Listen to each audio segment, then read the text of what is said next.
Bonjour à toutes et tous, correction de l'exercice PMA 113. Donc on définit un repère sphérique sur Terre par les paramètres suivants. Donc là c'est un exercice sur les coordonnées sphériques. Donc en gros, je vais essayer de faire un dessin. Ça peut être marrant. Ah si, attendez, je vais faire un truc rigolo.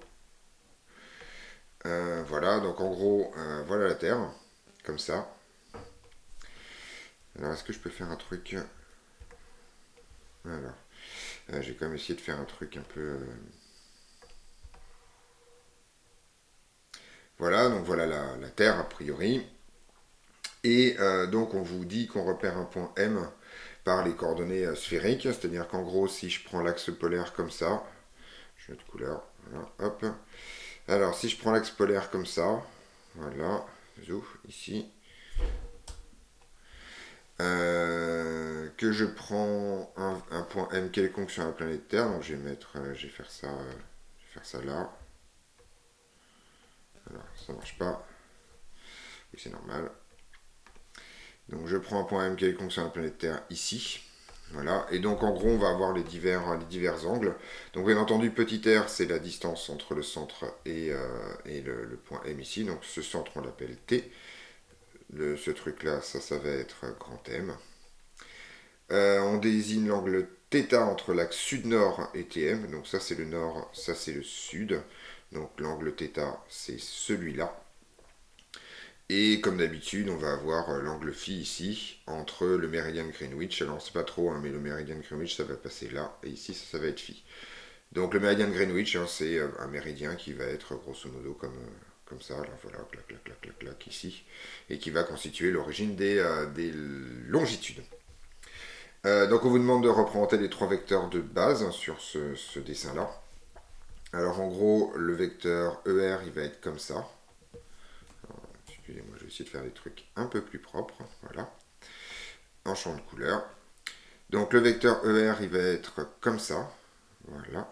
Ici, hein, un collinéaire à ATM. Le vecteur Eθ va être comme ça. Voilà. Ici. Dans le sens de déplacement de M lorsque θ augmente. Et le vecteur Eφ, il va être. Alors ça va être un peu compliqué, mais il est un peu. Il est vers le fond. Comme ça. Il est là. Voilà.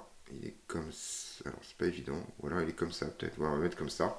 Alors en fait le mieux pour représenter le phi c'est de le sortir du trièdre et de le mettre ici. Comme ça on voit un peu mieux ce qui se passe.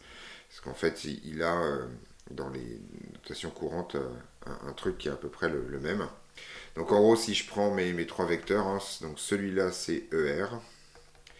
Non, celui-là c'est Eθ, pardon, je dis n'importe quoi. Celui-là c'est ER et celui-là en bas c'est Eφ. Et donc, Rθ constitue un trièdre orthonormé direct. Et représenter les trajectoires de base, donc les voilà, et on vous demande d'exprimer la vitesse de norme V si on se déplace vers le bas, vers le nord, etc. etc. Donc, si on se déplace vers le bas, alors je vais quand même les écrire, si on se déplace vers le bas, et bien V vers le bas, c'est tout simplement vers le centre de la Terre en première approximation. Et donc V, ça va s'exprimer tout simplement comme moins V ER, parce qu'en fait, ER désigne la direction du haut, c'est là où on va vers le haut. Par là, on s'éloigne de la Terre, et donc vers le bas, c'est moins VER. Si on va vers le nord, eh bien en fait, il s'avère que V va se déplacer selon moins Eθ. D'accord, aller vers le nord, c'est monter le long d'un méridien, donc ça va être une espèce de trajectoire comme ça, là. Et donc en fait, ça va être simplement moins V Eθ. Vers l'est, alors vers l'est, on voit que l'est c'est par là, donc V va être collinaire et de même sens à Eφ, donc on va avoir V qui multiplie Eφ.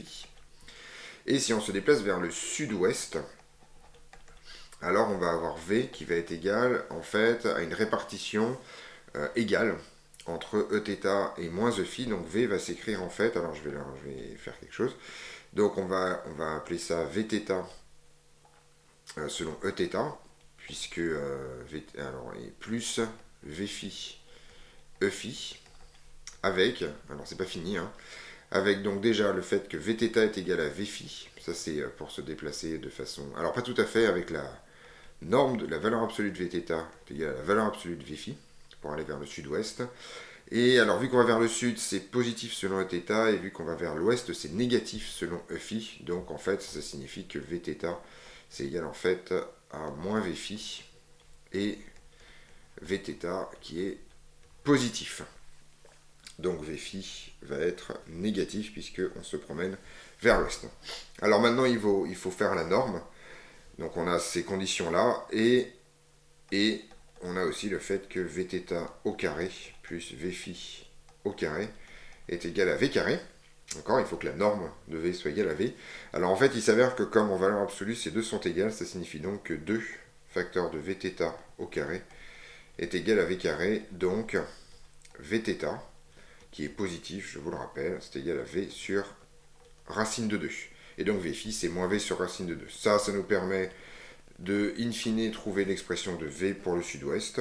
Donc là, je vais l'écrire en rouge parce qu'elle est un peu perdue, mais de nulle part. Donc l'expression de V ici, donc pour le sud-ouest, l'expression de V, ça va être égal à V sur racine de 2,